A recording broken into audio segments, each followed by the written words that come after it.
Hello aspirants, स्वागत है आप सभी का स्पीडर शॉर्ट हैंड क्लासेज के इस यूट्यूब प्लेटफॉर्म में। दोस्तों, आज की डिक्टेशन लगभग 85 शब्द प्रति मिनट की गति से 10 मिनट की होगी, जो कि रामधारी गुप्ता खंड 1 के संसदीय श्रुतलेख पर आधारित है। आप रेडी हो जाइएगा डिक्टेशन लिखने के लिए 5 सेकंड में।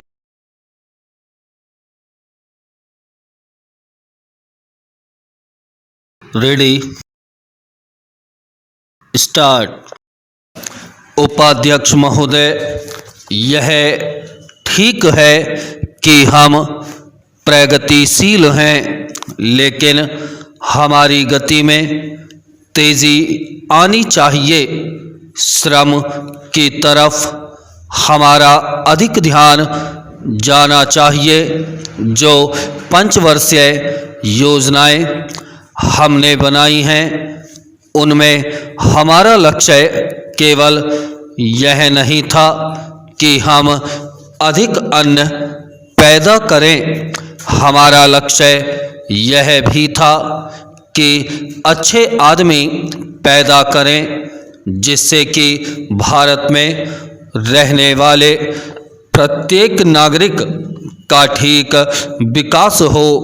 मैं इस बात से सहमत हूँ कि राज्यों में जहां बहुमत के आधार पर विरोधी दलों की सरकारें हैं, उनको तोड़ने का अधिकार केंद्र को नहीं होना चाहिए, लेकिन फिर भी हमें स्थिति को देखते हुए भेद करना चाहिए।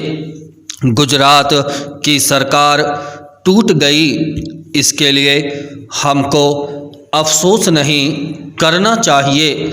जहाँ तक इस बिल का संबंध है, मैं इसकी कमियों की तरफ आपका ध्यान दिलाना चाहता हूँ, जिससे कि आपको उसे ठीक करने की प्रेरणा मिले और इसको आप ठीक करके वहाँ का काम चलाएं।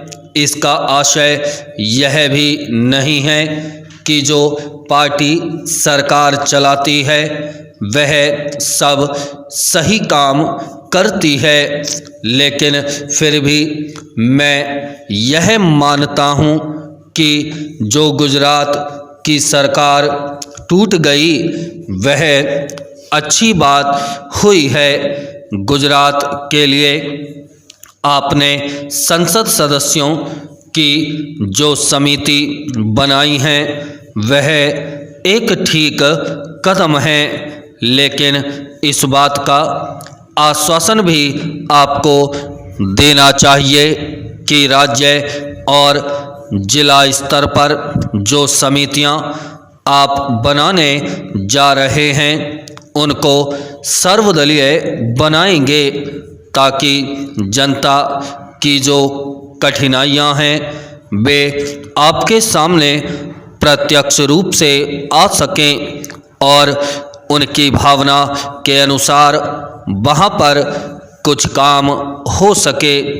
अगर ऐसी व्यवस्था नहीं होगी और बाहर के लोगों को आप उन समितियों में रखेंगे जिनको गुजरात की समस्याओं का कुछ भी ज्ञान नहीं है, तो परिणाम यह होगा कि आप गुजरात की समस्याओं को हल नहीं कर सकेंगे। इसलिए मैं सुझाव देना चाहता हूं कि आप इसमें ऐसी कानूनी व्यवस्था करें कि जिससे विभिन्न स्तरों पर सर्वदलीय समितियां बनाई जा सकें और उनके माध्यम से सरकार के सामने सुझाव आएं कि वहां पर किस तरह से काम होना चाहिए। Bram change. गुजरात औद्योगिक मामलों में अन्य राज्यों से थोड़ा भिन्न है, फिर भी वहाँ की स्थिति यह है कि आज भी प्रति व्यक्ति आय 300 रुपये से अधिक नहीं है। आज गुजरात में अन्य राज्यों के मुकाबले सबसे अधिक कर लगे हुए हैं।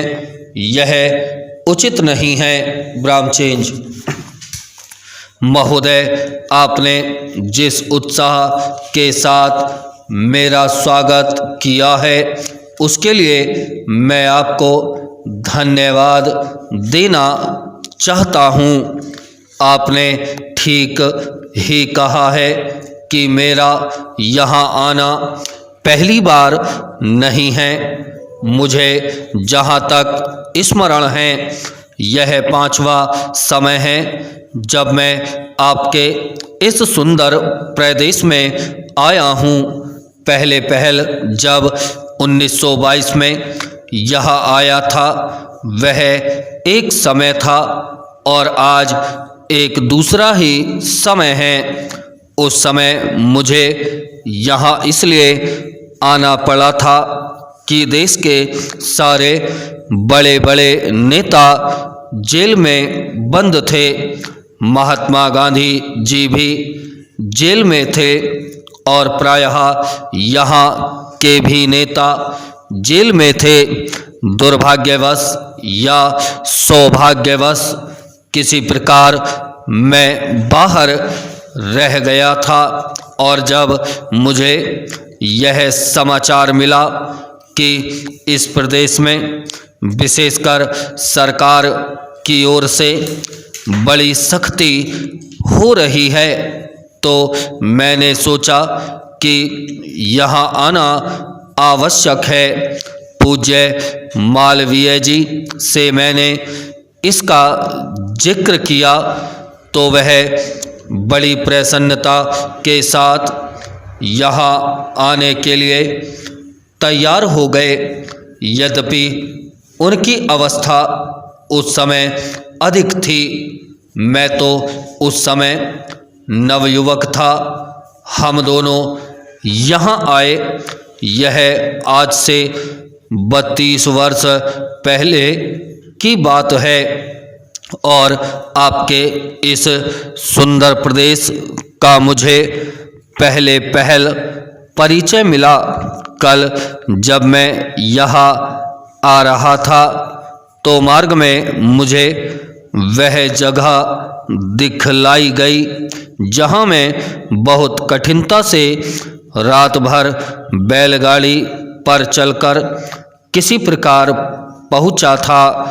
अब तो यहाँ पर कुछ अच्छी सड़कें भी बन गई हैं और कल मैं यहाँ कई मील दूर से मोटर गाड़ी पर चलकर पहुँचा, पर उन दिनों यहाँ पहुँचने का साधन केवल बैलगाड़ी थी और मुझे बैलगाड़ी से घनघोर जंगलों में यहाँ के 3-4 स्वयंसेवकों के साथ जाना पड़ा था। जब मैं उन दिनों की तुलना आज से करता हूँ तो मालूम होता है कि इन कुछ वर्षों में कितना अंतर पड़ गया है। ब्रह्मचेंज जो काम महात्मा गांधी जी ने स्वराज्य का देश को स्वतंत्र करने का आरंभ किया था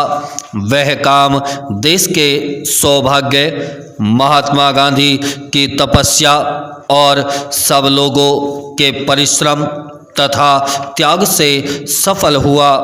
5-6 वर्ष बीत चुके जब से हम स्वतंत्र होकर पूरे दायित्व के साथ अपने देश का शासन चला रहे हैं।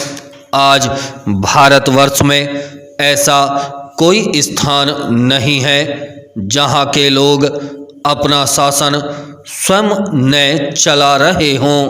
ब्रह्मचेंज महोदय, हमारा जो संविधान तैयार हुआ है उसमें भी इस बात का प्रयास किया गया है कि देश में लोकतंत्र पूरी तरह से लागू किया जाए और जनता को लोकतंत्र की सारी सुख सुविधा मिल सके। सबसे पहले मैं आपको इस बात के लिए धन्यवाद देना चाहता हूं कि आपने मुझे इस सम्मेलन में कुछ कहने का अवसर दिया है। आपके सामने जो विषय आएंगे वे इतने महत्व के हैं कि प्रत्येक हिंदुस्तानी, चाहे वह किसी भी काम में लगा हो, उन पर कुछ न कुछ ध्यान अवश्य देता होगा।